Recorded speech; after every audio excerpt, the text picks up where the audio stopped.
Estoy ansiosa, me imagino que igual que vosotros, por ver a nuestro chef internacional en acción. Así que yo creo que empezamos ya.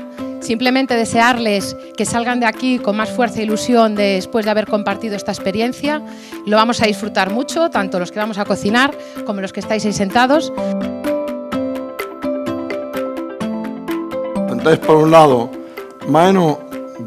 algunos van a cocinar y otros vais a reflexionar sobre qué es la cocina.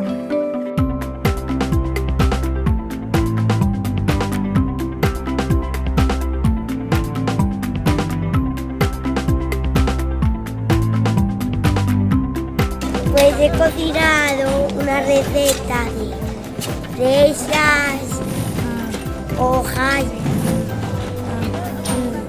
no me acuerdo de qué más.